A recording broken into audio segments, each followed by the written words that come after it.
From episode 12, Andrew Mears. Mate, what's your opinion on formal education as a stepping stone? Yeah, well, look, I'm older than most startup founders, probably. But I've always followed my gut and my passion, and there's been a pretty consistent stream, sort of linking technology and development and environmental challenges. So, right from the early days, as an engineer at BHP, I was acutely aware of the tensions between the two, industrial development and environmental issues. Yeah. And that drove me to really explore other dimensions. And engineering is such a creative and enabling profession. It's a terrific, without that grounding, that academic training, it'd be pretty hard to engage with the sorts of technologies that are going to be driving change and impact in these big issues. I completely agree. And also provides a platform for when you are having conversations you're having now to have that strong base to work upon. Obviously put you at an advantage, I would think.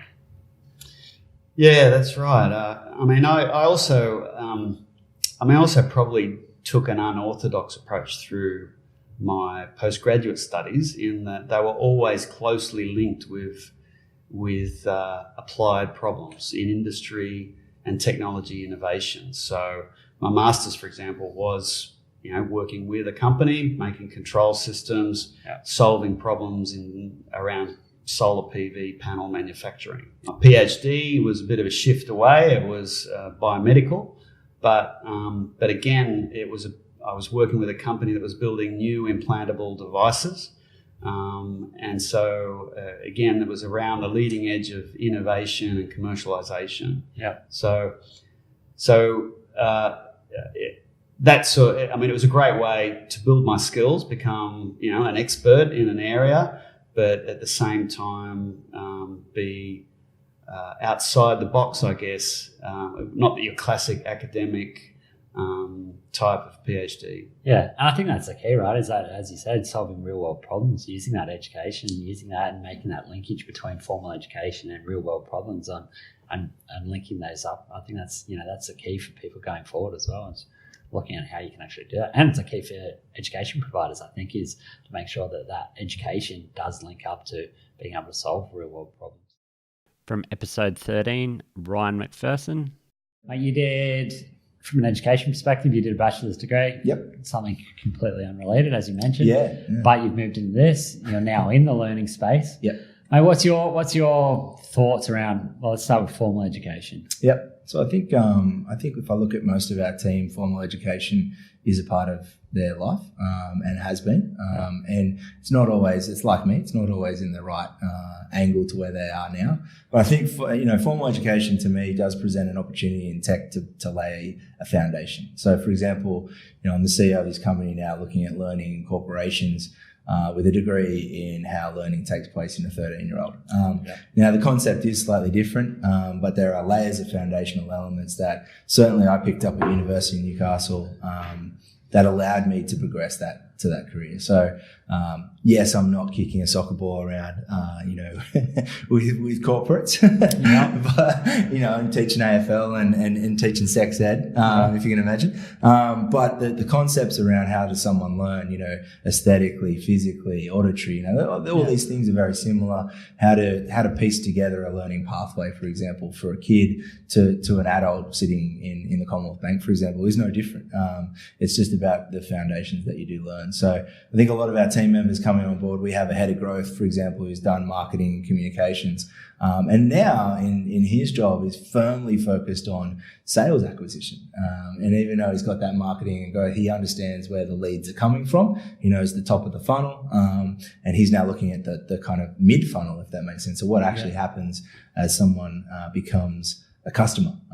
So not how to get them, but to how to actually get them to pay, if that makes sense, and then retain them. So I think foundations are important. We also have team members, and I want to make this clear that we we have team members that don't have it, and their growth is just as strong. So I think as I said with Dan, for example, a young guy, comes with a wealth of experience just in workplace. Comes from working in IT, and his customer success is second to none because he's understanding, he's been through the process of helping people out for a long time, either face-to-face or online. So very important to us to see that someone's got that drive, I think, to obtain the knowledge. Learning is pretty important in our business, especially coming from our space. If you're not willing to say that you're able to learn and move on, it's pretty hard to sell a learning product. So we do look for that in our staff. We look for someone that does want to, I guess, reach out and get that next piece of knowledge. Sometimes a formal education definitely shows that willingness is there. But I also think there's an opportunity for those who haven't to enter the tech scene with really no tech knowledge. So, for example, that customer success role is very much a customer-facing role, but didn't necessarily have any software skill or any understanding of learning. So I think you can definitely progress and come in with not necessarily the perfect degree, but pivot that. In the tech industry, I think there's huge opportunities because we always talk about titles in our business, the head of customer success. Well, he gave it to himself, So in a business that goes from 3 to 21, he's now in a nice position. The first person that gets hired is the head of, the second person that comes in kind of fits underneath. But no, it's a bit more structured than that. But we always do laugh about that. What does the head of growth mean? What is it? And I think there are opportunities for someone to pivot, to do different things. And I think if you look at the CEO, myself, a classic example, probably shouldn't be running a tech company, but off a bachelor's degree in phys ed, but I'm here. So no, you wouldn't be the only one. From episode 14, Cameron Owen.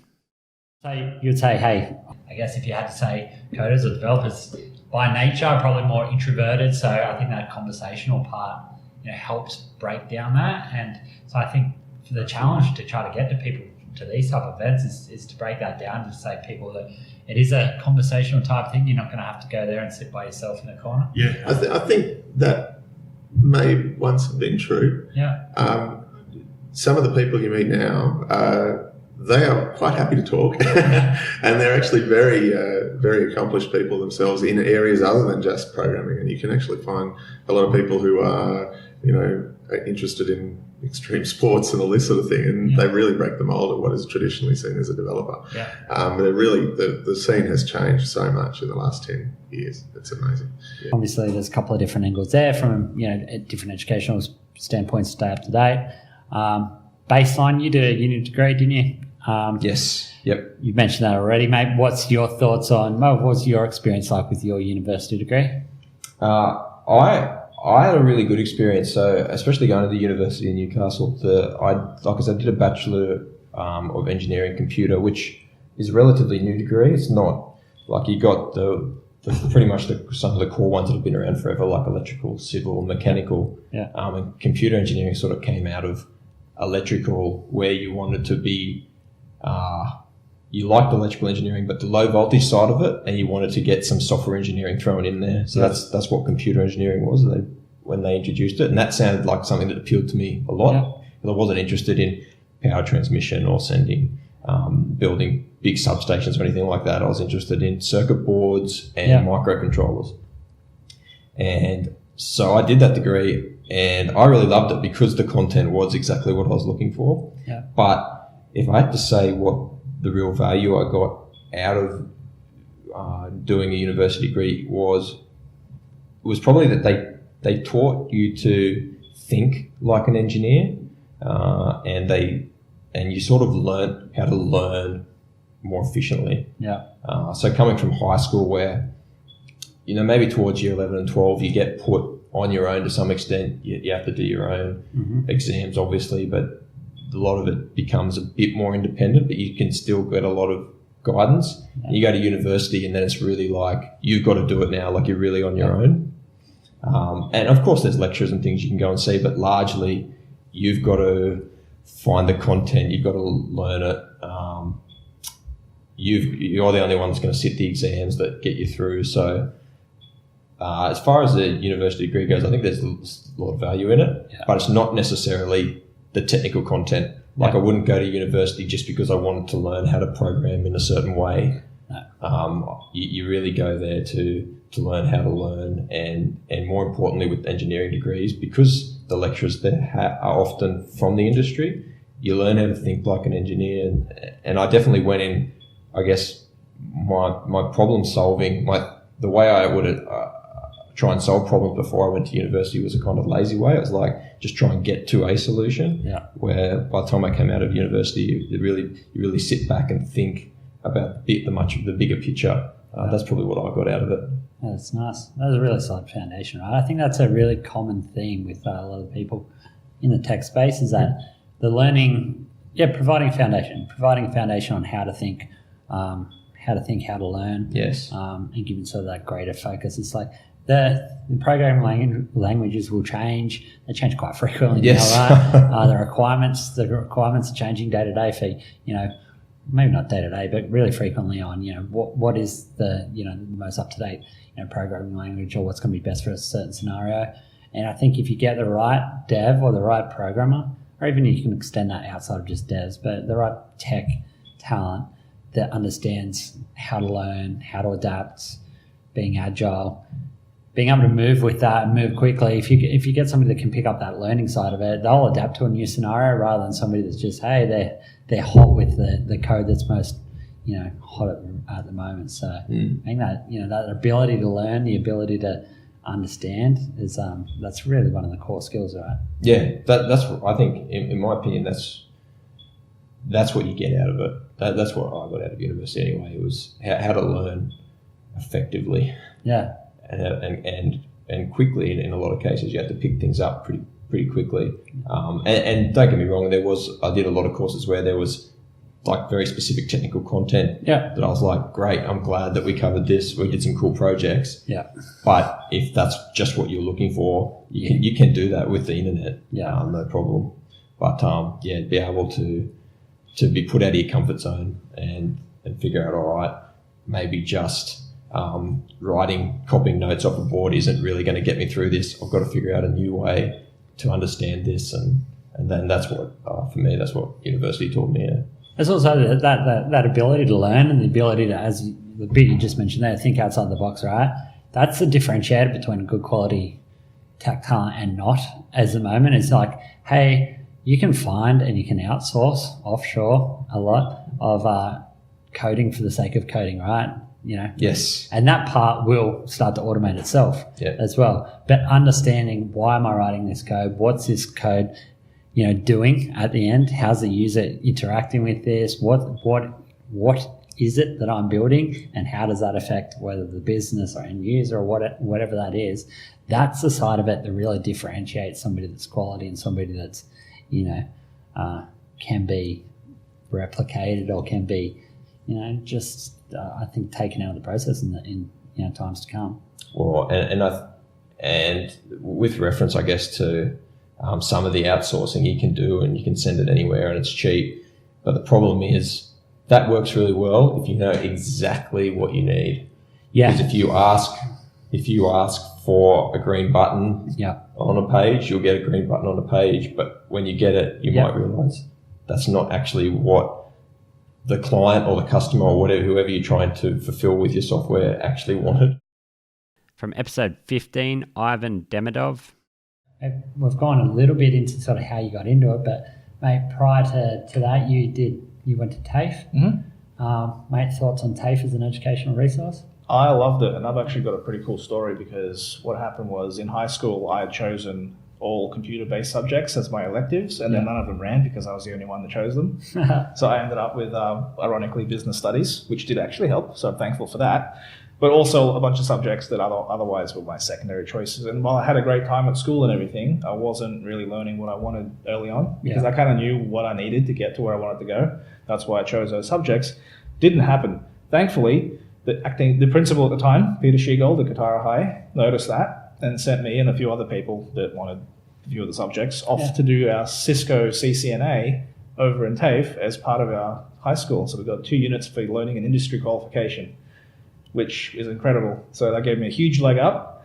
And so I would recommend that, because TAFE is where you learn what school is not like while still learning stuff. It's more like work, at least in my experience. Yeah, I did year 11 and 12. I did an accounting degree at TAFE. There you go. It was not a great experience. No, was it? I don't like accounting. Well, there you go. It was the opposite for me. Yeah. I was like, okay, I have to do this other stuff, but I can't wait to go to this. Yeah. And so that was awesome. So I was really thankful for that. And then after that experience, obviously, I knew exactly what I wanted. IT at TAFE full-time for about 2 years or so, and then straight to Sydney to do my first 24-hour roster, maintaining super high-pressure, expensive servers 24 hours a day. Wow. That was pretty cool. Yeah, I think you're right. TAFE, it's a different learning environment. I found the TAFE itself was great. It was just my core subject wasn't awesome, but I think it's a phenomenal resource, and it definitely suits the right people. Definitely. Well, there's no substitute for experience, because not only do you learn things that you can't learn by studying theory, but also you learn more about yourself and the people that you're working with by putting your nose through the grind and being like, okay, how do we go with this? Where do we improve? And you do that before you start the next project or job.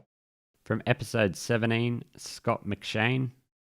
There's differing views out there on education, for technology professionals in particular. And what's your view? You obviously come from the business background, but what's your view on formal education as a stepping stone or a part of a career? So I just finished an MBA, and that was a fun exercise to do whilst having a 1-year-old. So I don't recommend that to anyone, but I do recommend doing an MBA at the Newcastle University. Was a great experience for me, and I think more the network there.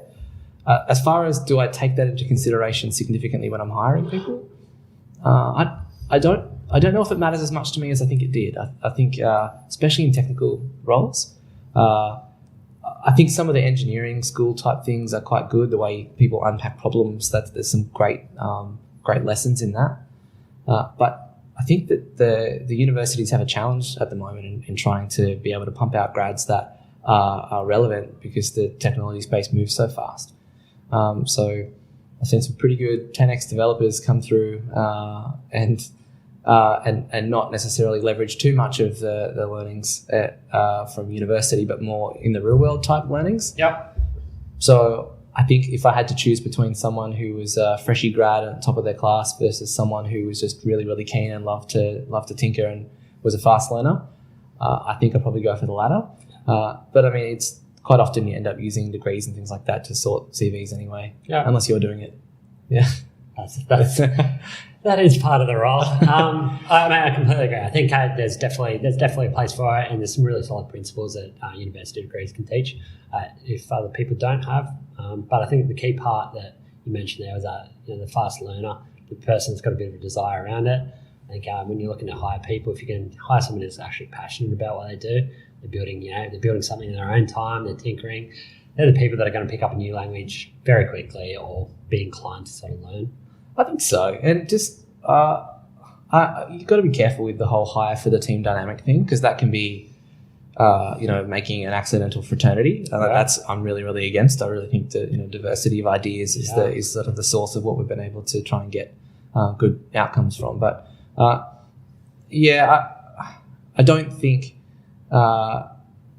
formal education in the technical space, I guess it kind of depends on how close you are to the coalface, really. But the biggest challenge is just how fast things are moving, and the challenge is more for the universities on how do they maintain relevance in that world. I've had a chat with Anthony from the uni as well, and he's on top of that definitely more than you and I. They're looking at breaking university courses down into smaller parts and looking how you can integrate other external providers into that to put something most relevant as the times change. So on that point, you also mentioned outside of formal education, other parts of learning. Is there any things you've used? You've done an MBA, but other external providers or any training that you've done outside of formal education that you've found valuable? I quite like every couple of years going to a conference or a different conference. I think they can be an interesting way to start your thoughts on things. I think quite a lot of trawling Twitter and looking for people who are appropriate to sort of figure out who they're following and what they're learning and what they're sharing. Yeah, I think that there's just conversations with people who you respect and who are knowledgeable on something and seeing what they're happy to share. That's been one of the easiest ways that I've found to sort of develop my learning. From episode 18, Chris Hildebrandt. If somebody is sitting in let's call it a traditional tech role at the moment and wants to go down that route, mate, where would you point them? So there's many options, right? But there's so much content out there in the interwebs of where you can learn. But for instance, like for Unity, right? The best place to start is just with Unity. They've got amazing tutorials. They have amazing staged kind of projects to help you go through from beginner to advanced and expert level. Start with them. They built the tool. Go along the journey with them, and when there's concept you don't know about, just try and find out how to solve that problem. If you're already a software engineer or software developer, you probably know how to solve most of these problems anyway, just thinking about it in a different light. The UIs are different, like the data is going to be different particularly, right? But just do it. If you don't start, you're never going to get there, right? Yeah, completely agree, mate. I think that the ability to learn, the ability to continue to sort of move forward with technology is that differentiator. It really is. And that's what, I'm sure you're building your team, as you said at the moment. There's sort of key things you'd be looking for, right? Is that ability to learn, because you're not going to be hiring 5 AR developers that have got experience there, right? It's taking, hey, what's your core skills? Where are your core skills at the moment? Have you shown ability to learn in the past? And they're the guys. And I guess that's the key thing, right? Ability to learn. So most of my team right now are graduates or recent graduates. So we've got some experienced members of our team, but a lot of our people have only graduated from university over the last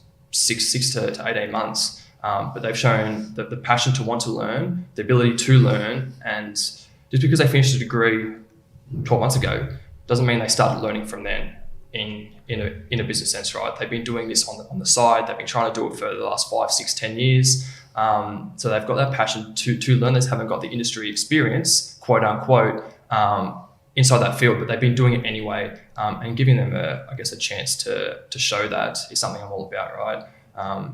So we've got graduates from media, marketing, designers through to software developers. Give them a shot. Yeah, I completely. Yeah, and hey, you can't really go out there and looking for somebody with 3 years experience in AR anyway, right? Because it hasn't been around for that long in its in the sense it is now. From episode 19, Josh Peake. You're obviously somebody that believes in a degree. Are your thoughts on university degrees for tech professionals? So I've listened to a few of your podcast episodes, and every time I hear other people answer it, I think to myself, how would I answer this? And I've been very conflicted every time I've thought about it. I think I change my opinion on a weekly basis. Yeah. So the thing that, from a student perspective, I look at the fees that I've paid, and I'm like, what did they actually give me? I could have done this myself.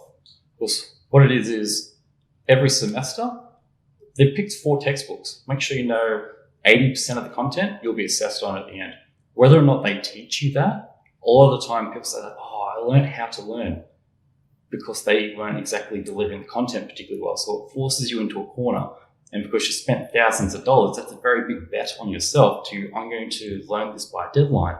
So really, if we have like a betting agency where I give you $3,000 and I'm going to understand this textbook and you're going to assess me on it in 6 months' time, that's kind of a university education. So from a student perspective, it's like, I could do this myself. But from an employer's perspective, how do I know that you know these things? So if you go to a boot camp or a code school or one of these online things, how much of that is just printing out a qualification, but you don't actually know how to do it? So as an employer on the interviewer side of the table, we've had our teams do those like hacker rank sort of tools, just so we can do a baseline of what does that team actually know. And then if we get candidates to do the same test, we know where they fit on that distribution. So I strongly believe in doing a technical interview just to make sure that someone knows what they know. And there is a huge difference between someone that comes out of you've got a Bachelor of Computer Science with a passing grade, Bachelor of Computer Science with a high distinction, very different people. So how does that signal to an employer? What do you actually know? Like, what's the difference between some random on the street and someone who's actually going to be competent at this job. And it's very hard as an employer to figure out in 30 to 60 minutes. It's like the first date. You've got to try and figure out a lot about this person. Do they have poor life choices? And can they communicate with me? How do they handle conflicts? And can they do the job? Right. So from the prospective employee side and the employer side, it seems like a very weird relationship how the industry's evolved. And I don't understand where I sit on what's the day of it. It's useful, but I'm not entirely sure where I sit on its entire value.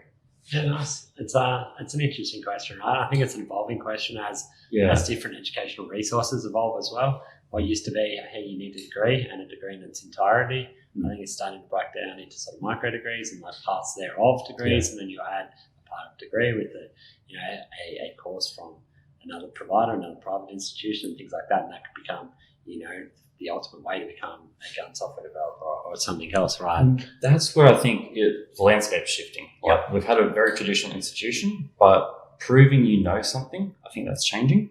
And I've had interns come along and say, I started doing 2 years of mechatronics, but then I switched to computer science. And they're like, oh, I'm not actually qualified in mechatronics, but I've done a bit of it. I'm like, to me, you've just done a combined degree.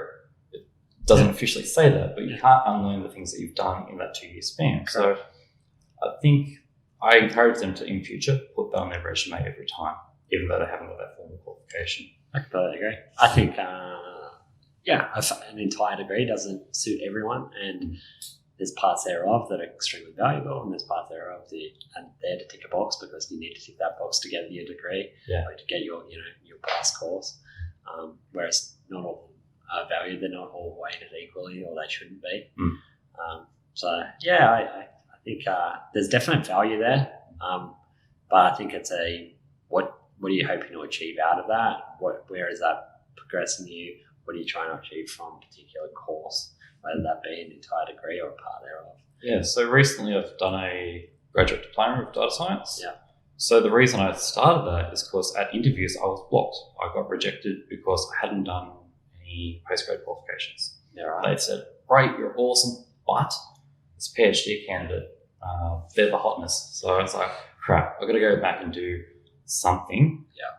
I got a lot of credit for things that I've already done in industry. Awesome. And just by starting studying, Komatsu picked me up and said, yep, close enough. All right, awesome. So sometimes you don't need the full degree, just the intention. Yeah. Got me over the line in that interview. So they've helped me finish the graduate diploma, and I'm not going to continue the master's because that syllabus is exactly what my job is. So I'm going to get them to pay me to learn that now. So. Yeah, entirely, man.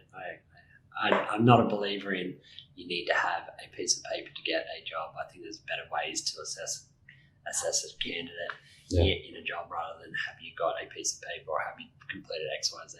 Yeah. They can be good indicators, but they shouldn't be a eliminator of people because they don't have a particular course or degree. I think fully it's agree. sort of narrow-minded. That might not be popular, but that's my opinion.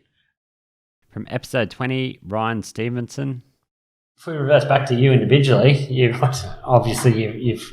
come through that legal path. You've done a degree, obviously from that law standpoint. So it might be different to technology professionals in general. But how do you find your degree? Obviously, it's vital to get into a law degree, into a law career. You can't do that without a degree, which is a little bit different in technology. But what's your thoughts on the importance of degrees in general? I've got mixed feelings on this. I'm a big advocate of education for education's sake. I mean, I know I did a vocational degree because I had an interest in law,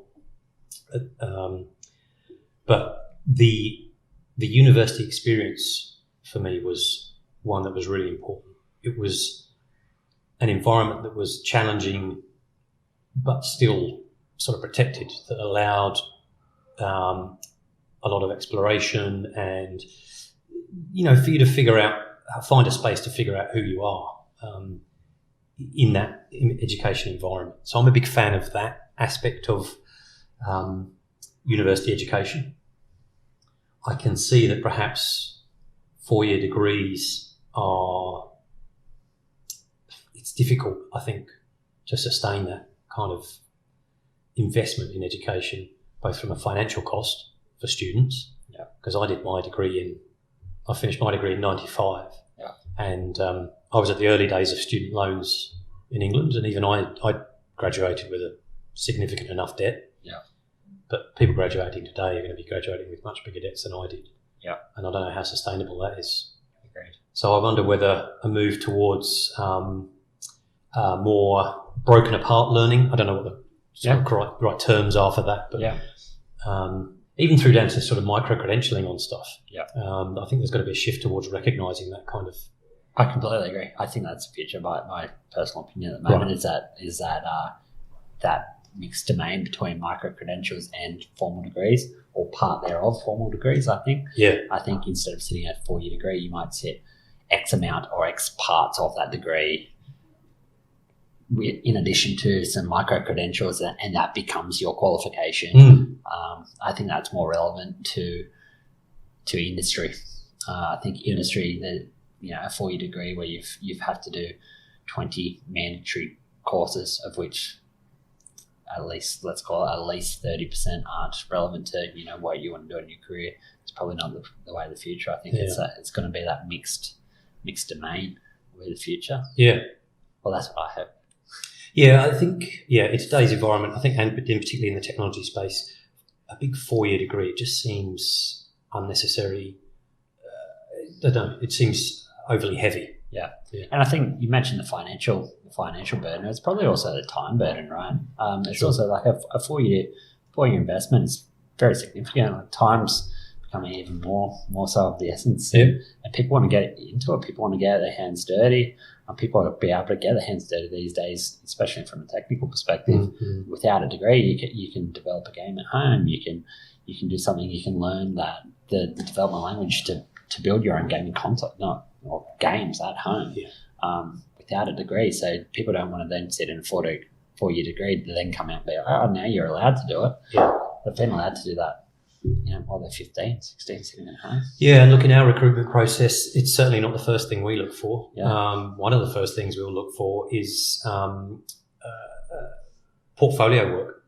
What have you done have you run gaming projects? Have you run a mod in the past? Have you got a history of modding games? Because that's relevant to us, those kind of skills. A lot of our guys do have formal qualifications, computer science degrees or whatever it might be, but not all of them by any means. Mate, I love that point just there. I'd love to sort of evolve on that a little bit. So when you are recruiting people, especially in that space, what are you looking for? You mentioned, looking outside of just a formal degree, but what are people doing outside of? Do they have a genuine interest in this? Can you expand on that a little bit? Because that aligns extremely close with my train of thought. Right. So some of the things we'll look for is, as I say, what sort of game modding experience that people have got. Have they run a game mod? Have they created a game mod? What or on the artist side, let's have a look at their portfolio of work. Are they using the same tools that fit into our pipeline? Have they got skills in those tools that are demonstrated by portfolio work rather than formal qualifications? A lot of our technical staff have military interests. So they're military enthusiasts, or they're ex-military, or they've been in at least cadets or reserves. So they have some understanding of our customers' requirements and how our customers think and what they might be looking for.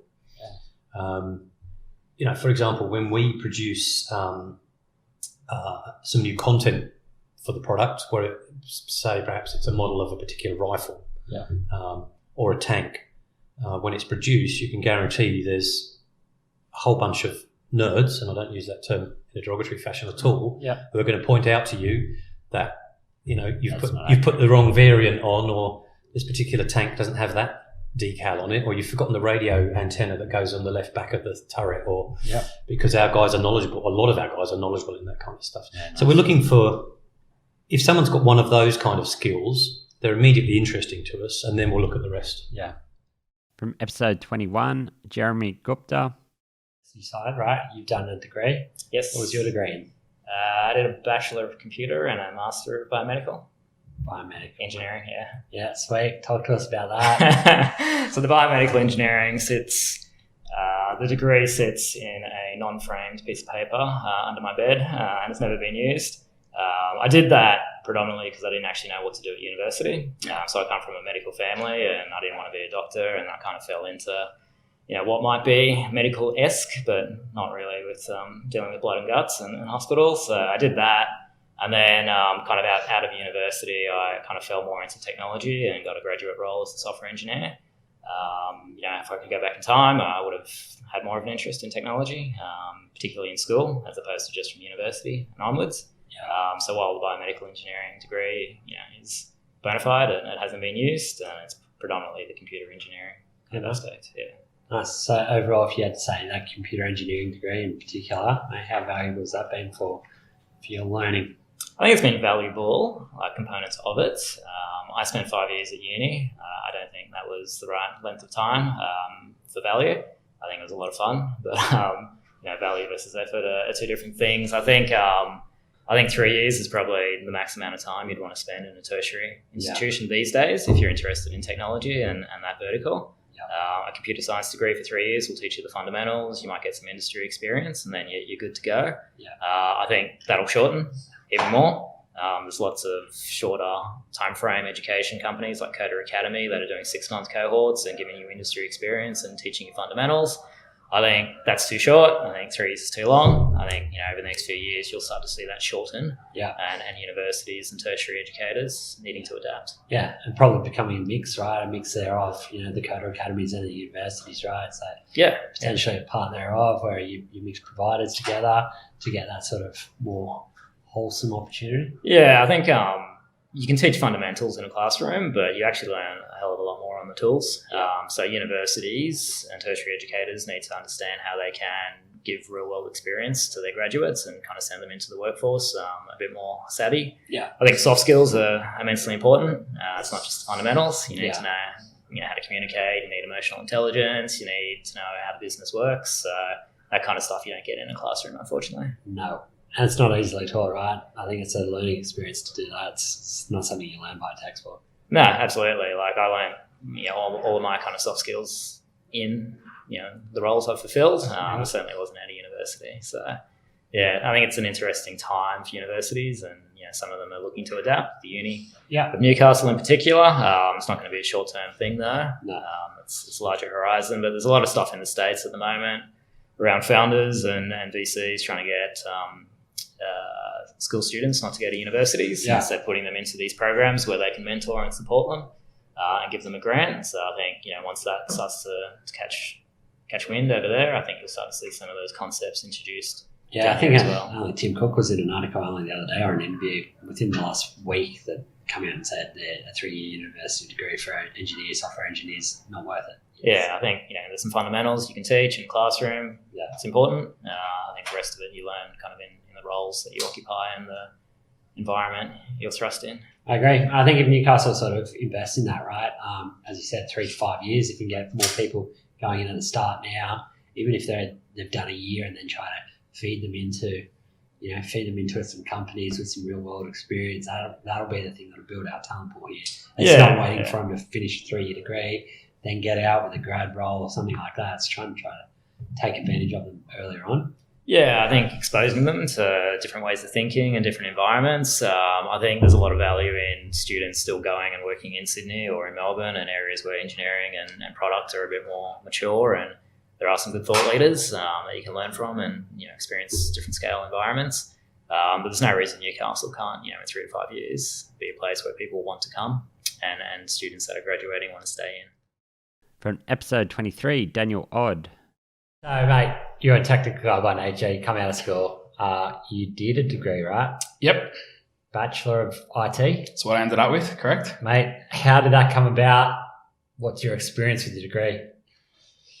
So, I studied a lot of IT courses at school. I say a lot. There was 2. I did 2 courses in an electronics course. I did one. You did one? Built an access database. IPT, I think it was called. That's the one. Yeah. And then there was a software module at that stage you could study. So I did 2 of those, and I did electronics. Yeah. Come out of there and then just went into software engineering. Yeah. So 4-year degree. It's a 4-year degree. Newcastle University. Newcastle University. Jumped straight into there. And I got sort of 12 months through, and I was looking around the room, and I was sort of sitting in the lecture theatre, and I was thinking, is this really what I'm going to do with the rest of my life? So, 19, deciding the rest of my life in the next hour, thinking that that's the sort of burden that I had on my shoulders. So it was after the third semester, I decided to transfer. So I transferred into an IT degree. So I thought that would be a bit more business orientated, business focused. Newcastle University had only just started running it, and I don't think they were doing in hindsight at that point in time, I don't think they were doing a bang up job. Sort of lost my way a little bit, and uni started taking a backseat to life. So I went. So I spent two summers in England playing cricket. Yeah. Just sort of travelling around. I was doing a course at uni here and there. I was doing some online, and I think it took 10 years to finally graduate. So by the time I finished that up and I got done. So when I started working, I was an undergrad. Yeah. So one of my thoughts on uni? Is that your 10 years? 10 years, yeah. I think it was it 10? Could have even been longer. I think it was, I think there's a cutoff where they sort of start saying, if you don't wrap this up soon, we're just going to throw you on the wayside. Yeah, right. Wow. Nice. 10 years. That's a good crack. Oh, it's good to get it finished anyway. It was good to get it finished. It makes paying the hex a little bit easier to swallow when you say that. Mum would have preferred it finished in 3-4. I bet you played a few good innings of cricket over that years though. I played for the Newcastle University Cricket Club. But so in the end it was sort of, I'm this close, I may as well finish it, versus I actually thought I'll do this uni course and that will help me tomorrow in my job. Yeah. If you had it's obviously a lot different now. Maybe if you had someone young come through and saying, would you advise them out of school to go do a degree? I don't know what the other option would be. I suppose for me, I'd ask them where I'd get into a robust conversation with them. I would ask them, where are they trying to get to? What are they trying to do? If classroom learning just makes them it's not their jam, then I would say don't go to uni, because you as a 18-year-old that hated classroom learning will just go and blacklist uni forever. I've got a few of my high school mates. So there's 13 of us that all graduated that sort of still get together on a sometimes weekly basis. I'd say 10 of them have a degree. And some of them sort of went back to uni at 23. Others failed their HSC. 2 years later went and did the New Start, shot through and did that. So someone young, I don't think there's a really prescriptive path. And I've seen other people that go 18, graduate at 21 and then never really use that degree past 22. Yeah. So, what would I tell them? I'd basically be, what are you into? What makes you? I think as long as you're learning something, as long as you're progressing forward, I think that's very helpful. Is there any other learning avenues, learning things that you've done that you found valuable? Is there any other sort of online courses? I think a lot of products these days will run training in their product. Yeah. So you can go and do that if you want the real paper certification. And if you're starting out, you need something to stand on. Because you're competing. You're potentially one of 100 people going for a job, and sitting on the other side of the table, we have to choose the one or the two. So pieces of paper show a potential employer, but that's not the be all and end all. So I think side projects are pretty huge. Get in there and start building some stuff. Get in there and start using it. You've got Cameron that you had on your show, and he's building the software app that's going to your resume as your code. And I don't think he's got a spot. I looked at his webpage the other day. I don't think there was a spot for uni degree.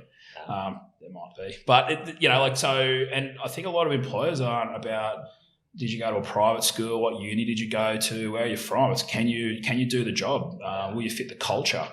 So I think as long as you're working on something and you're learning, obviously it's really good to get paid to develop and learn the skills that interest you in life. That's probably an added bonus. Yeah. So no, I wouldn't say you have to go to uni. I took 10 years to get a degree, but I would also say university set up a lot of things for me. Yeah. So I did meet people. So when I think university, I definitely don't just think course content. No. Contacts that you make, the social side of things, the life skills maybe that it gives you. I subscribe a lot more to that. Yeah. When I was at uni and they were pushing some of that stuff down your throat, again, I was a bit young then. But looking back now, going to uni definitely helped my career a whole lot. But if I did something different, a TAFE course, or I joined a startup, or went to a coders group, I potentially could have formed some of the same connections there. Yeah. I could be telling the same story. I definitely couldn't pin it down and say one must go to uni or one must do this, because if you don't do that, you'll never get in that door. Some of the people I was working with at Orica, a few of the guys out there didn't have a degree. Some of the guys at NIB don't have degrees. And you never ever talk to someone in a workplace with, what degree do you have? You just look at the skills, what they can do and what they bring to the team and how you can best work with them. So if you can get your foot in the door, do it however you can. It's a bit of a known entity to get a degree. So you turn up to a job interview at 24 with a software engineering degree. When I'm interviewing that person, I sort of have a pretty good vibe of where they're at and what they can do. I'm interviewing someone who's pointing me towards their GitHub account. I'm going to have to do a lot more research, or they're going to have to come up with a different way to quickly educate me with where they're at. Yeah, I agree. I do love the advice to do side projects or be involved with side projects. I just think, mate, if you're a tech professional and you're involved and you can show a real interest in some form of technology, you're building something on the side. Mate, if you're a software developer and you haven't built anything and you haven't written code on your own side project, there's an issue. Yeah, I totally agree with that. So some of the guys that are working for Orica on the hardware side, it's actually building explosives truck and that. I was helping them with a job ad, and I think it might have even specifically stated, like, don't tell us your uni degree, talk about your side projects, talk about your passion, tell us about your failed Arduino, talk to us about your electronics, because a lot of places, they'll teach you everything you need to know, especially that young when you're starting out. So you're just looking for the person, the mind, the right attitude, the ability to be taught, to self-learn. I think you want to learn with that person a lot more than, someone who turns up from uni, like, so tell me about a project. And they go, last week's assignment was. That's not a good answer to that question. No, especially in that sort of scenario. You want somebody, if they're going to be building stuff, you want somebody that's potentially had the soldering iron out last night and been building something, right?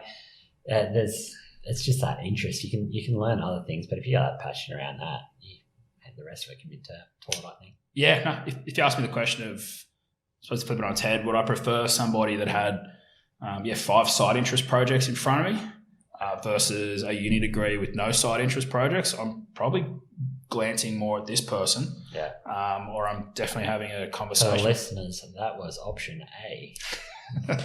The person with 5 side projects, right? You'd have that over the degree. I think so. Yeah. Look, obviously personality. Lots of other stuff comes in, but I think when it comes to getting into IT, like I said, when I went to uni, the IT degree back then, it didn't teach me a whole lot. It wasn't very.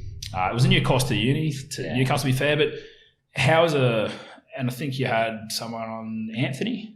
And they were talking about, and I was really interested in that, and they were talking about how do they stay up with the latest trends. And I think it's a problem that those sort of educational institutions have. So how do you start with the latest? How do you make a curriculum? How do I compare this uni to that uni if every uni is changing all the time and so rapidly? It's a constant problem they're going to have. So they've got to stay relevant in that field. So Anthony's super knowledgeable and super aware of that. I think he's probably one of the guys in that space that's actually doing things to change that, which is it's good to see. It was a cool interview. And it was something that I thought back on my 10 years. I thought back on, I think I would have probably stayed a lot more engaged if if it was a lot more bleeding edge, and if it, if it did get out into the industry a bit more, and he did learn that, like I said, versus the 19-year-old kid looking around the room and sort of going, is my whole life just going to be Java, arrays, data? Like, it just, for me personally, like I said, I don't naturally tend towards the real technical. I went over to the IT space, and I thought, this would be a bit more business orientated. Yeah. So, yeah. That's mate. From episode 24, James Newell. If a 4-year, 3-year degree is not the answer for a developer, and what's your opinion? What's the sort of the way through to sort of have people come out? Because there's obviously, there's some theoretical knowledge around that, around best practices and things like that. You obviously did pick up some parts, but then a lot of parts aren't relevant to getting jobs. What's your opinion on education for the way forward? Yeah, that's a big open question. So I think at Lendu at the moment we've got a few people who have done General Assembly, kind of a 3-month course, and they're kind of up and coding now, which is pretty cool. It's really cool in our industry that I guess the entry level is really low. You can kind of teach yourself this stuff and kind of get into it. So I think that's really cool. I think like all of us as programmers, developers, kind of our job requires constant learning. And I think as long as you kind of can motivate yourself to continually be learning and I guess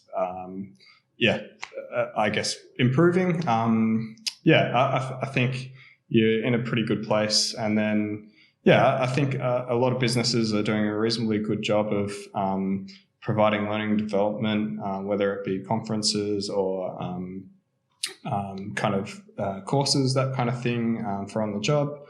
And I think that's pretty neat that, if maybe this, I haven't really thought about this much, so don't hang me out to dry for it. But I guess if people are doing those 3-month things and then throughout their working career, the businesses that they're working for are, I guess, supporting them to learn whatever they need for their particular roles. I guess maybe there's less stuff that they learn that they don't need to learn by, I guess, tailoring their learning to what they're working on. I don't know. No, I agree. There are parts of uni that I have found helpful. I completely agree. I think it could probably be more productive kind of experience. Yeah, a bit of a mixed experience maybe between university and the other shorter course providers. You have a part there of uni, part there General Assembly, part there of XYZ, whatever those might be. It might be a Code Academy course. It might be something else. Shorter form. From episode 25, Robert Lang. We're having a chat. New tech people. Obviously, Newcastle University, you're keen on seeing the Newcastle tech community grow. Yeah. And what's your from an outsider's perspective, having a look at what's happened in Newcastle since the time you went to university? Any thoughts on what you've seen going on here? Unfortunately, I haven't seen a lot, so I probably should have done more research. I don't know a lot about what's happening now. Yeah. Certainly back, late 90s, there must have been something going on right, and we weren't really thinking about it because my sort of alumni group, are all overseas, or either were or are still overseas, and a whole chunk of us are still close contacts, and everyone's doing something, big around the world. So I think there was definitely a hotbed at that point, and I can only assume that it continued. I haven't really followed. Yeah. So sorry, as I said, I need to get connected back into the university, and I do want to. Yeah. I just haven't, had time. No, I think you're right. I think there's definitely been a trend for people to graduate and had to go elsewhere for opportunity, right? A lot of those opportunities within technology were internationally. That's across Australia, even not even just Newcastle specific. But I think in Australia at the moment, it's more an opportunities, in successful startups as well, or successful companies, tech companies, or just normal companies within tech teams, in Australia, so people don't have to go internationally. Yeah. And I think on a smaller scale, again, that's happening in Newcastle. More opportunity for local people graduating to have opportunity here, which they might not have otherwise had. So I think, Newcastle's on a smaller scale to what's happening in the capital cities in Australia, which is good. It's good from a growth perspective. I think the challenge is being close to Sydney. It is that you've got to figure out what the draw card is out of Sydney. And personally, I think the answer is going to be lifestyle. Less crowded beaches and less rat race. But I think what probably has to happen is for some big corp to put their money where their mouth is, to put a centre here. Okay. If you think about the US examples, you've got Oregon, which is called the Silicon Forest, which is 1.5 hours north of Silicon Valley. They succeeded, I think, just because Intel decided this is a place to put a factory. Yeah. From episode 26, James Weekly. You mentioned you did some training in around machine learning, or was a course in uni. Is there any, early job titles that they should be seeking? Yeah, it's changed a bit, I think, in the last few years, and data science is now kind of considered its own course. I did it as one subject, kind of buried in between software development courses, but I think data science now, they'll teach a lot more of the math, the statistics courses that you need to really make robust kind of analysis. Yeah. It's very easy to, particularly when you're dealing with predictive modeling, to misunderstand what the data's telling you. So I think it's important to not just learn to code and then cross over straight away. I think it's important to do a little bit of basic kind of statistics. But I think if you do any of the kind of online data science courses or through a university, then they'll probably tend to give you a healthy mix of that. And I think the other thing that's important is that you kind of pick up on the job is that domain knowledge. You really have to understand what the business is, behind it. Yeah. You can't just look straight at the data and not consider, the real world behind it. And, it's one thing to make a prediction that's accurate. It's another thing to be able to make a change that can do something with that insight. Yeah. And often I think that's where my current role is important at NIB, is you have to know how it's going to connect back to that day-to-day process. Yeah. From episode 27, Martin Carr. How have you found that? Has it been easy to find people that have got the skills that can do that? How have you found building out a team that can work with those technologies? We've recruited almost exclusively from University of Newcastle. We've hired a number of comp sci software engineering graduates.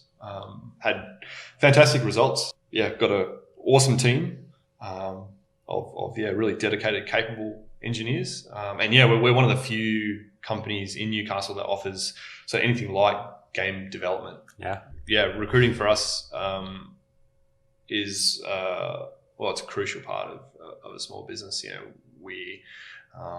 The engineers we have, we invest a lot of time and effort into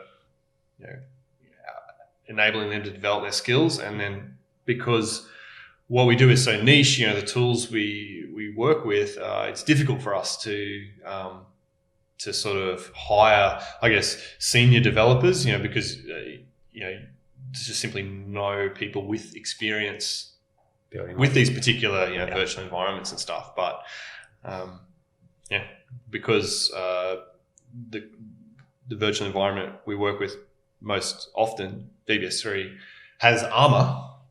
We actually can take guys that are experienced game modders, and their skills are actually very transferable to the military. So we're lucky in that regard. Yeah, so that sounds props to Newcastle University for being able to turn out some really solid graduates, right? Yeah, absolutely. Yeah.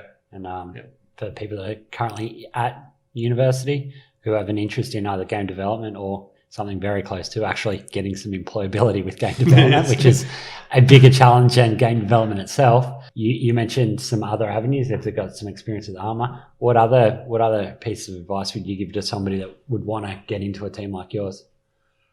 Yeah, so we're above all, we look for attitude, more so than any specific skill set or specific experience, because as an undergrad you don't really have any experience. It's we look for attitude, willingness to learn, willingness to stick with it. Things like personal side projects do matter.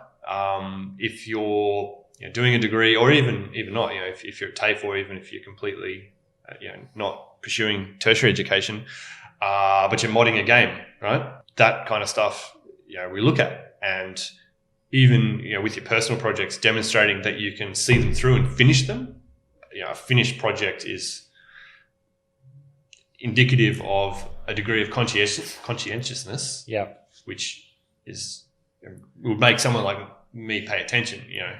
Regardless of the quality, if you stuck through and finished it, that's so important. Yeah, mate, I think we're talking super technical skills here, right? Like, development in that game, like it's super technical, yet you're still somebody that hires for attitude. I think it's so common now throughout technology. It doesn't matter how technical the role is. A lot of skills can be taught or learned if you've got the right attitude, if you've got somebody like that. The other part that I really love is that side projects. I'm like, especially for graduates or somebody that doesn't have a heap of experience, mate, side projects, if somebody that's got a genuine interest in it or can see things through or can do something in their own time, it is the biggest differentiator. Yeah, absolutely. It demonstrates that you can see things through. It also demonstrates that you can actually estimate whether or not a project is within your capabilities. You can have side projects, and I'm so guilty of. Come and have a look at my shed. I'm extremely guilty of starting side projects. That sort of get halfway done. But an ability to sort of estimate, hey, can I take this on and can I get something finished? Even if it's just like a simple little Unity game or whatever it is. I think that demonstrates the kind of things that at least I find really desirable in a candidate. Yeah, cool. So if somebody's at university at the moment or building a game in Unity on the side at the moment, we'll put your contact details in there on our show notes page. But it's probably worth a shout.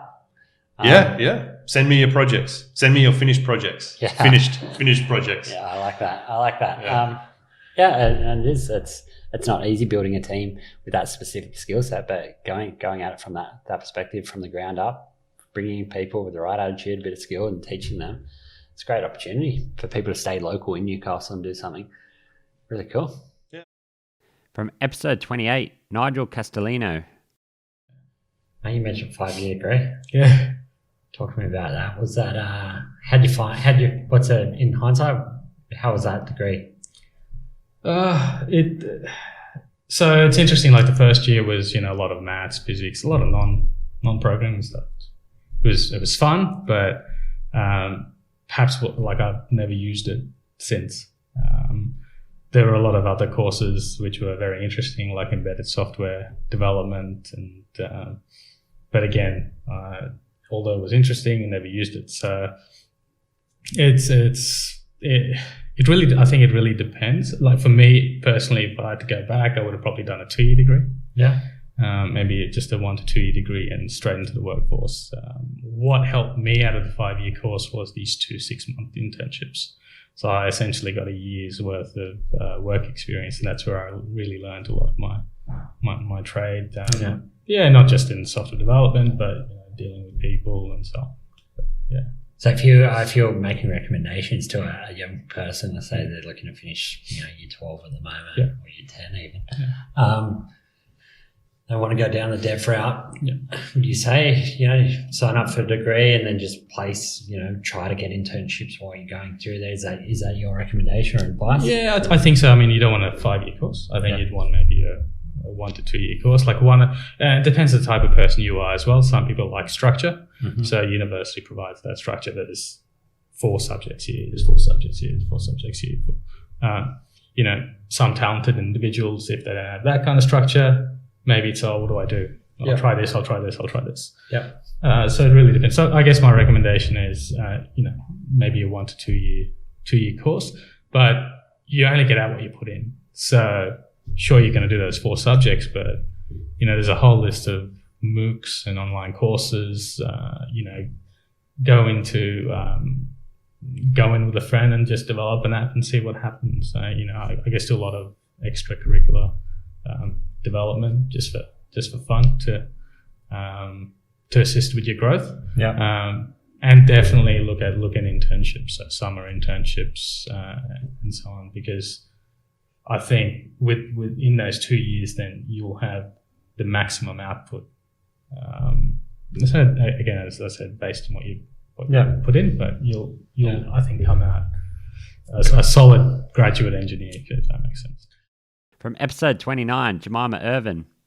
You obviously made that career transition. You did that through doing a university degree at Newcastle. What was your experience with Newcastle? I loved it. 100%. I actually thrived at university, which surprised me because I did university when I first left high school back in the 90s.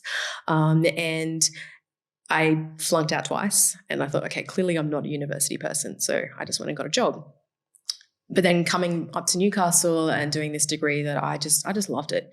It was just so challenging, and there was amazing lecturing staff, and just the opportunity to dive into ideas in a really deep and rich way. That, I came into design thinking I was going to learn how to do type and color and illustration, and then discovering there was just so much more depth to it was great. So I have nothing bad to say about my university experience.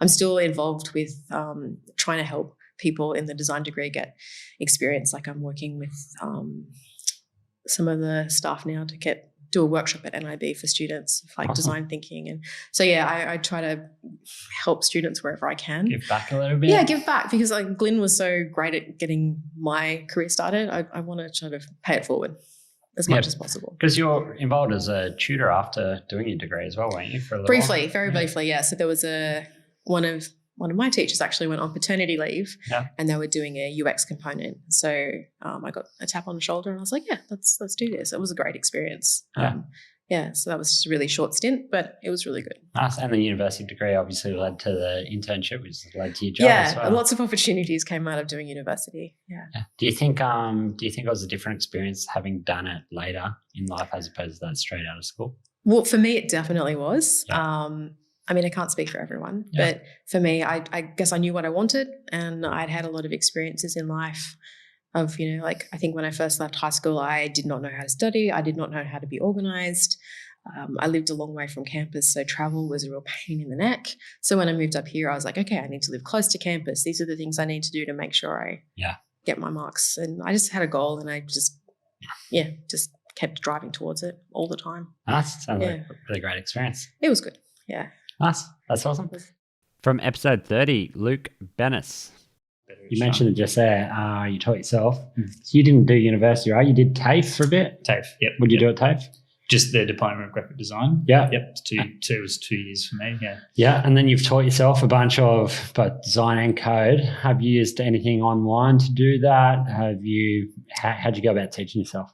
Just no online formal courses or anything. I have somewhat tried to dive in now those, but purely just Stack Overflow and all the other things, like Googling what you need at the time. That's why I see it in that really linear way. I was like, okay, I've made myself a WordPress site. I've got that on some hosting. Mm-hmm. So now I want to adjust the thing. And over time, you just figure out how to move every part of it. So it was just that, okay, how do I get this menu to do this? Google it, find it, move on. So Web Designer Depot and WordPress Beginner and all the main sites that you run into, I've just seen everything on them essentially. So yeah, just that. Right, it'd be very, very, very, very few occasions you run into something that someone else has. No, yeah. You don't have a unique problem and you're fine. Yeah, exactly right. And mate, the information's all there. Yeah, it is. It is all there. And if someone's sitting around wanting to learn it, and I'm saying, well, just go and teach yourself, right? It's well, that sounds pretty difficult and long. But the idea is to have a project, because I didn't set out to learn 1,000 things. I had a project and I need to change 4 or 5, and those things just were easy to learn, and then it went from there. So my own website was the best place. That's where I started smashing that up. And I had a friend who was a programmer, and I said to him initially, look, I want to try and do HTML, CSS. What do I do? He threw down the HTML for Dummies book at me and sort of helped me unpack some of the crazy language inside of it, which isn't that crazy. But that was really good just to have someone to do that. So if you, that's always really good because the internet is so cold and it's text. A little bit contextualization from someone is really useful. But once you got the baseline, you're off on your own. So you can have 1% of the credit. From episode 33, Siobhan Curran. All students undertake work integrated learning, no matter what degree they're doing. And so that provides a huge opportunity for businesses locally to be able to engage with the university that way.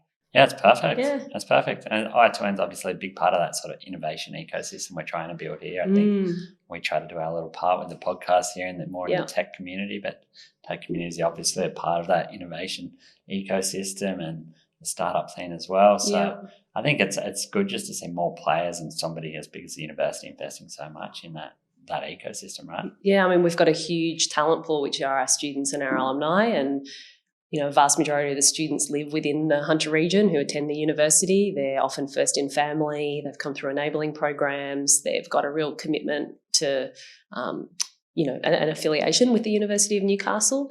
And, it's our job to not only, equip them with the domain expertise that they get through studying their degree, but also providing them with opportunities to be able to develop those enterprise skills and those soft skills that are obviously useful if you want to start up your own company, but also within a knowledge base business. Yeah, you need to understand how business works and what value you as an employee can add to that company by coming up with new ideas and new concepts and working in teams on problems that you don't have all the answers for in really short time frames and being able to deliver it confidently as an option to your boss. That is what employees love, right? So if we can help, the I2N can help develop out those enterprise skills for both what we call intrapreneurs, who are within companies, and also entrepreneurs, people who are starting their own companies.